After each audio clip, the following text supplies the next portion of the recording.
Si vous vous promenez dans les rues de Moscou un samedi de décembre vers midi, il y a de grandes chances pour que vous aperceviez des gens ainsi vêtus.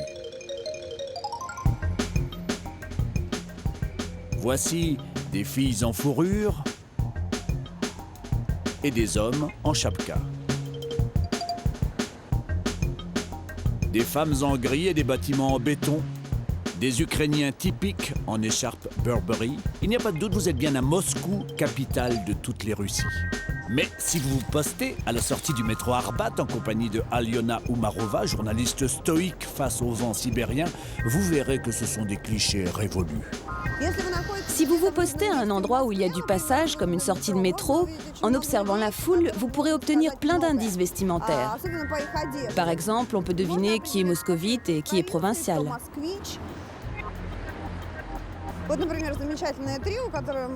Prenez cet adorable trio que nous avons la chance de voir là. Ils ont fait un effort parce qu'ils sont à Moscou, mais ça se voit qu'ils viennent de province.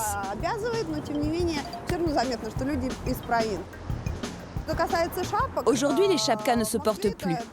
On peut même dire que c'est une séquelle du passé. Malgré les moins 15 degrés qu'on a aujourd'hui à Moscou, la chapka en fourrure n'est plus portée que par les vieux. Ils ont conservé leur vieille chapka. Les toques en fourrure sont portées essentiellement par des femmes d'un certain âge, pas par les jeunes.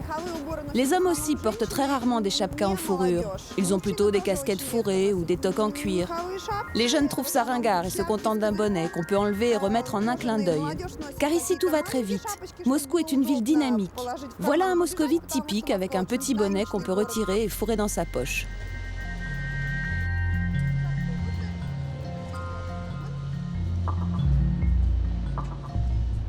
Après 75 ans d'uniforme, aujourd'hui, les vêtements veulent rattraper le temps perdu et d'abord afficher des couleurs. Prendre leur revanche sur toutes les grisailles. Celle du temps qu'il fait, celle des communistes d'avant et des pantalons en tergale.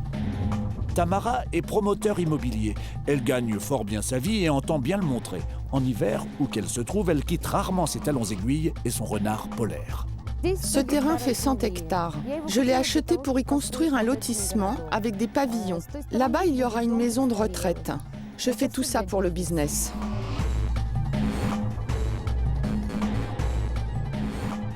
À Moscou, lorsque Tamara est à son bureau, elle est moins couverte, mais elle est toujours aussi démonstrative dans ses choix vestimentaires et généreuse de sa personne.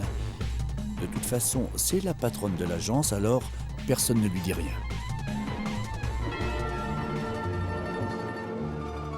Pour lutter contre la grisaille à la maison, les murs s'y mettent et les ombres à paupières aussi. Mon enfance et ma jeunesse, je les ai passées dans le Grand Nord, à Norilsk, une région où l'on extrait du gaz.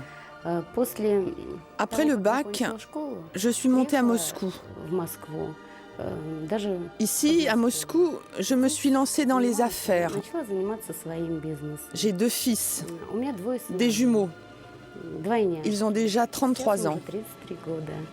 Pour améliorer les conditions de vie de ma famille, j'ai dû beaucoup travailler. J'ai toujours porté des vêtements très voyants. J'aime bien ça. Ça rend les gens envieux. Et j'ai souvent eu des remarques. Mais l'opinion des gens m'importe peu. Et je suis toujours restée moi-même. Avant, c'était vraiment difficile de se procurer des habits à la mode. C'était un gros problème. On était obligé de coudre et de tricoter soi-même sa garde-robe pour arriver à être original.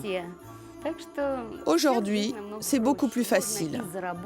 On peut gagner de l'argent et l'on peut joliment le dépenser en s'habillant bien. Ce soir, Tamara est invitée chez son amie d'enfance Rafika dans un de ses intérieurs typiquement moquettés et laqués pour rattraper la grisaille des façades moscovites. Elle a mis une nouvelle veste en fourrure et ses atours les plus chics. Elle risque cependant de perdre un peu de sa superbe et quelques centimètres en chaussant les rituels et confortables pantoufles qui font le charme des dîners en ville. Le chausson n'est pas une fantaisie de la maison, mais une obligation de toujours, y compris pour les invités. До семиструнною, что по ночам так Pendant ce temps, dehors, il pleut et notre journaliste stoïque est allé s'abriter du vent sibérien au café Pouchkine. Pour les Russes, les pantoufles sont un élément indispensable du confort quotidien parce qu'ici, on déverse toutes sortes de produits chimiques dans les rues.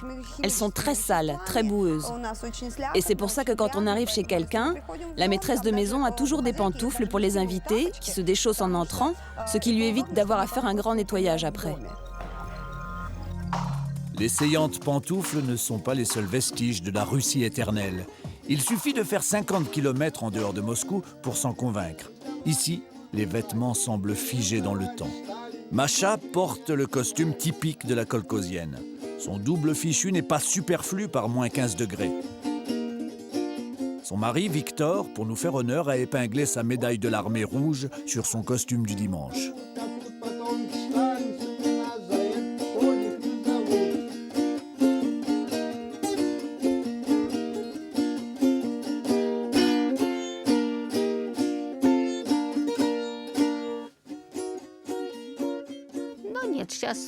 On dépense presque rien en vêtements. On les fabrique nous-mêmes. Si j'ai besoin d'une jupe, par exemple, je la couds moi-même. Mais si j'ai besoin d'une robe de chambre, alors je dois l'acheter. Mais pour la plupart de mes vêtements, je ne dépense pas d'argent. À quoi bon? Quand j'étais jeune, on s'habillait simplement. Des chemisiers, des petites robes, des jupes en coton. Ce qui est sûr, c'est que les décolletés n'étaient pas de mise. Moi, je n'ai jamais porté ni jupe courte, ni décolleté. À l'époque, on était modeste et discret.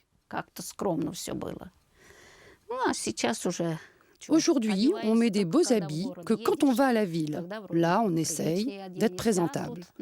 Mais au village, on porte des choses simples. La veste matelassée et les bottes en feutre. En été, je mets une robe et des sandales, ou même pieds nus. C'est comme ça qu'on vit. J'ai travaillé à l'usine comme polisseuse dans la métallurgie. Et ça fait longtemps que je suis retraitée. Comme pension, je touche 3 500 roubles. Ce n'est pas beaucoup, c'est une petite retraite.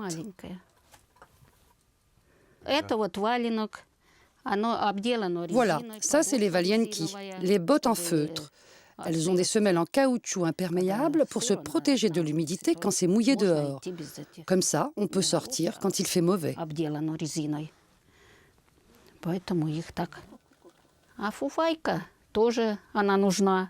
La veste matelassée, c'est très utile pour travailler. C'est pratique et c'est confortable. C'est ce que les ouvriers portent sur les chantiers, nous aussi à la campagne. Elle est courte et légère, c'est plus pratique qu'un manteau quand on doit se baisser pour travailler au champ. Voilà, c'est toute notre garde-robe. Mais ce que Masha ne dit pas, c'est que cette veste matelassée, la tilagreïka, qui signifie littéralement la réchauffeuse de corps, fut jugée si pratique et bon marché qu'elle devint l'uniforme des goulags de l'époque soviétique et des prisons jusqu'à nos jours.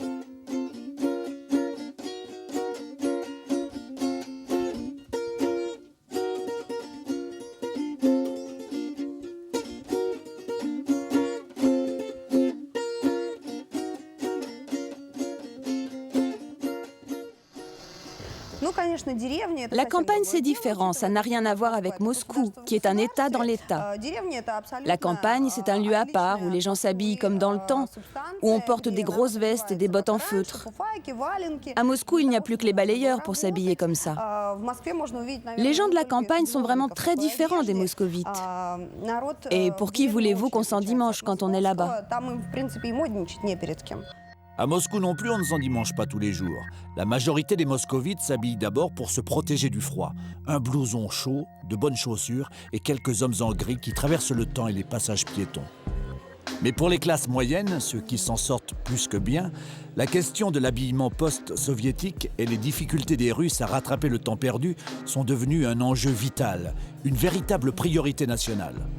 Encore faut-il acquérir les rudiments de ce que serait le bon goût ou l'élégance, si de telles choses existent vraiment. Pour cela, il y a le nouveau procès de Moscou. C'est le tribunal de la mode, une émission hebdomadaire de télévision diffusée à heure de grande écoute sur la principale chaîne privée.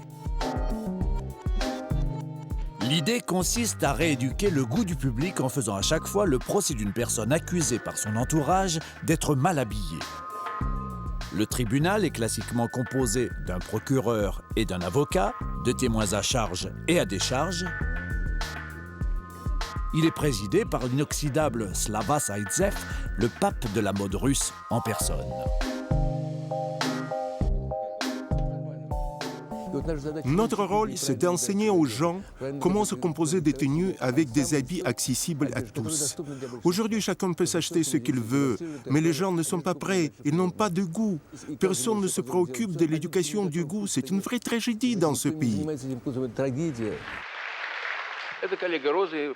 Rosa est professeure de gymnastique. Il y a quelques semaines, elle a été traînée devant le tribunal de la mode, accusée par un collègue enseignant et la directrice de son école de ne pas bien comprendre qu'il y a des circonstances et des lieux où l'on ne peut pas s'habiller comme on veut. Les enfants sont troublés. Quand je lui demande pourquoi elle s'habille comme ça, elle me répond « parce que ça me plaît ». Je me suis retrouvée dans cette émission sans avoir rien demandé. J'entretiens d'excellentes relations avec ma directrice, mais elle a quand même décidé de me traduire devant le tribunal de la mode. On m'a mise en examen, si l'on peut dire, en m'accusant de m'habiller de manière trop voyante, trop sexy, de porter des jupes trop courtes et des shorts trop petits pendant l'été, et de porter des jeans déchirés, des décolletés. Il faut dire en outre que Rosa, qui est tatar et musulmane pratiquante, n'enseigne pas dans n'importe quel collège, mais dans une école juive de Moscou au règlement intérieur très strict.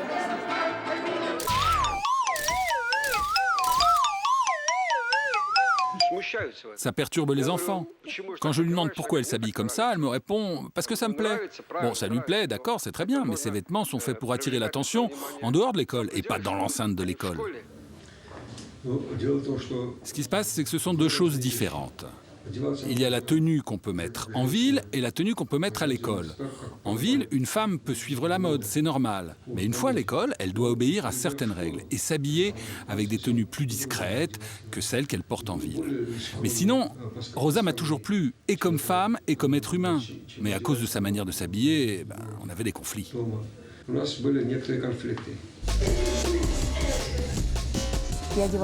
Je m'habille comme bon me semble, comme me le dicte mon humeur du jour. Si le matin je me lève et je mets une mini-jupe, c'est parce que j'en ai envie. C'est parce que je suis d'humeur à porter une jupe courte, un décolleté, et hop, ça me remonte tout de suite le moral. L'important pour moi, c'est d'être de bonne humeur. Et c'est pour moi que je m'habillais comme ça. Ensuite, ce qu'en pensent les autres, peu importe. Mais en fait, je crois que ça leur plaît plutôt.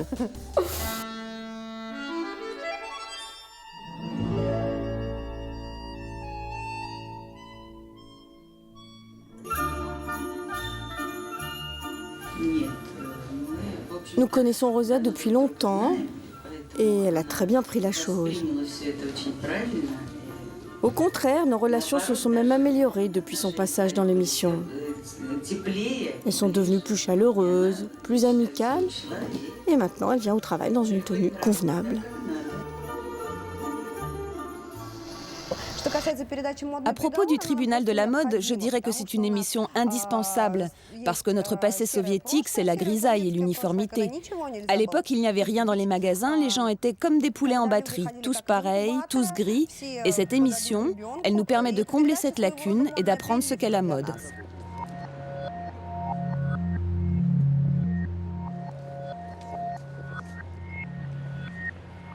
Repartir à zéro et essayer de réapprendre à avoir du goût. Le chantier est vaste et de nombreux prophètes autoproclamés viennent ainsi prêcher le bon goût, enseigner l'art du paraître. L'ancien député Vladimir Semyonov est un de ceux-là.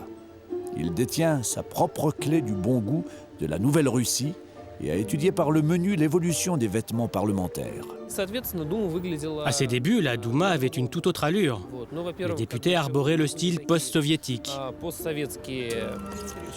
En fait, ils avaient gardé les apparences du passé.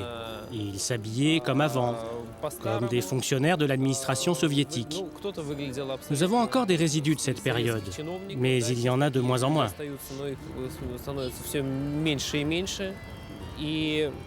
Ensuite, on a vu des gens venant du monde des affaires se lancer dans la politique.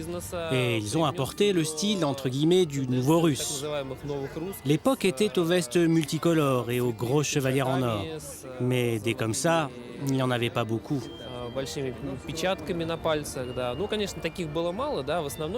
L'Assemblée était donc composée de businessmen clinquants, assis à côté d'anciens apparatchiks, pas très propres, dans des costumes gris, saupoudrés de pellicule.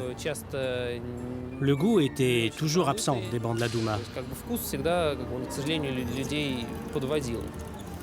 Sur les bancs de la Douma, pourtant, tout petit déjà, le jeune Semyonov se distingue par ses cravates de dandy. Il commence son combat contre la grisaille. Il m'est même arrivé une anecdote amusante. C'est Vladimir Jirinovski, un homme politique bien connu lui-même pour son exubérance vestimentaire, qui un jour m'a pris à partie dans l'hémicycle en me disant « Dis donc, Semyonov, tu aimes beaucoup porter des cravates flamboyantes, mais moi je te le dis, nous vivons dans un pays gris. Le peuple ne te comprendra pas et il te bouffera tout cru. Je te conseille plus de retenue dans tes tenues. » Ça m'a fait rire, parce que les habits sont une forme d'expression de la personnalité de chacun. La presse tabloïde a même écrit que je me battais contre l'image paysanne et prolétaire de la Douma en vaporisant des parfums de marque dans les ascenseurs bourrés de députés mal lavés, mal coiffés et malodorants. Bien sûr, c'est faux, je n'ai jamais fait ça. N'empêche que, quand on entrait dans les ascenseurs de la Douma, le parfum dominant, c'était plutôt ambre kolkhozienne. Tout ça a bien existé. Mais aujourd'hui, ça va beaucoup mieux. Tout le monde a appris à soigner son apparence et à s'habiller correctement. Ainsi donc, tout va bien. On peut enfin revisiter son passé et au besoin le réinventer un peu si le sien n'est pas suffisamment bien. Ainsi, la folie des habits vintage, la ruée vers les vêtements des années 60 notamment, est-elle le témoin de cette volonté acharnée de se réapproprier une histoire légèrement édulcorée? À présent, on chine, c'est hype, on farfouille, on en est fier. En plus, on peut faire des affaires. Et le comble du chic pour cette princesse de sang, la princesse Galitzine, c'est de s'éclater en fouinant dans les fripes du passé soviétique. J'adore le vintage. Je trouve qu'il ne vieillit jamais. Avec le temps, les belles choses de bonne marque deviennent des œuvres d'art. J'adore ces foires, elles sont très démocratiques. Je trouve que l'ambiance est sympathique. Et il y a plein de choses qui n'attirent pas le regard des collectionneurs dits sérieux.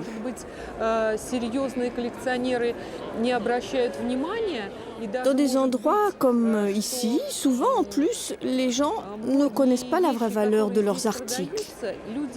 Dans ce genre de foire, on peut alors acheter pour pas cher des choses très intéressantes.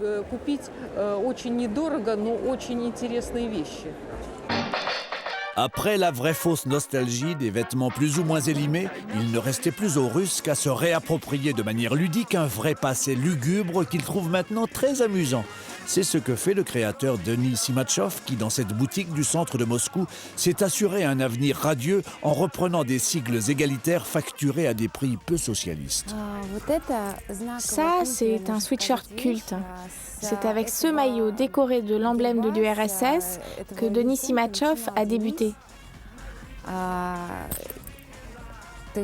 C'est son premier modèle et son premier succès. Là, c'est le camarade Chapayev, une figure légendaire de la guerre civile. En dessous, il y a écrit la paix dans le monde. Et Chapayev est représenté de façon humoristique. avec de grosses moustaches. Sur les t-shirts, on utilise beaucoup d'expressions rigolotes. Et voici des éléments de la collection hiver, basée sur le thème de la Tchoukotka, cette région pétrolifère des confins de la Sibérie dont le milliardaire Abramovitch est gouverneur. Les maillots portent l'emblème de cette région.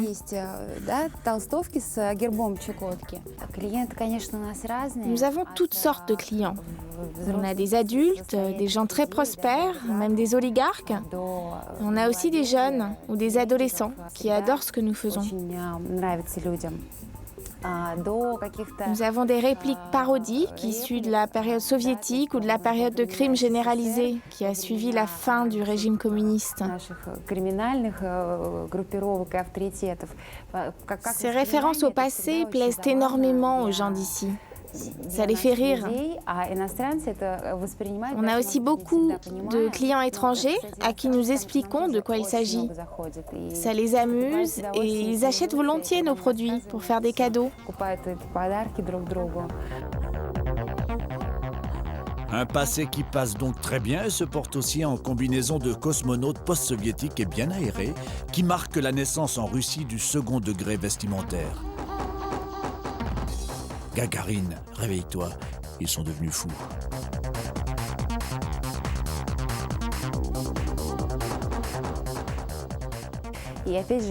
L'emblème de l'Union soviétique est une image qui restera. C'est un emblème qui a marqué une époque grandiose à laquelle beaucoup de gens sont liés.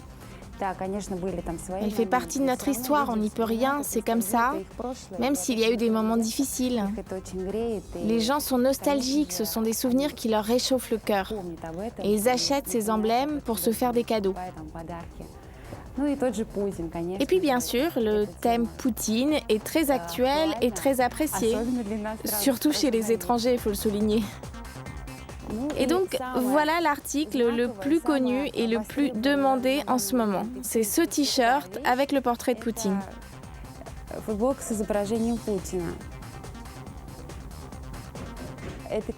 Enfin, on a cette collection consacrée à la Russie mafieuse et criminelle des années 90. Sur ce t-shirt, on voit la liste de tous les gangs criminels de Moscou. On peut lire la mention « J'aime » suivie de cette liste qui énumère toutes les bandes mafieuses de la capitale.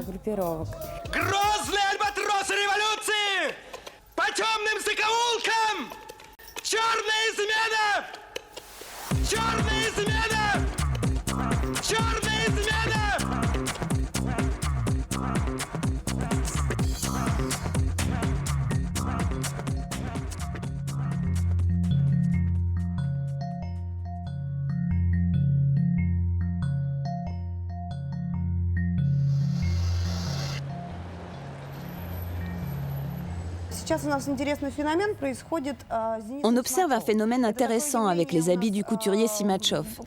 C'est une tendance qui est en même temps très populaire et assez incompréhensible. Il vend des habits qui reprennent la symbolique soviétique, ce sont des vêtements chers et les gens qui sont réellement nostalgiques de cette époque ne peuvent absolument pas se les offrir. Ceux qui les achètent, c'est la jeunesse dorée, ce sont des jeunes qui n'ont pas vécu à cette époque, ils ne l'ont pas connue et ils sont incapables d'imaginer à quoi elle ressemblait. Ce sont des jeunes qui n'ont même aucune idée de ce qu'était la période soviétique. Et finalement, on en arrive à ce phénomène étrange qui consiste à faire de l'humour sur un passé tragique, ce qui peut être difficile à comprendre.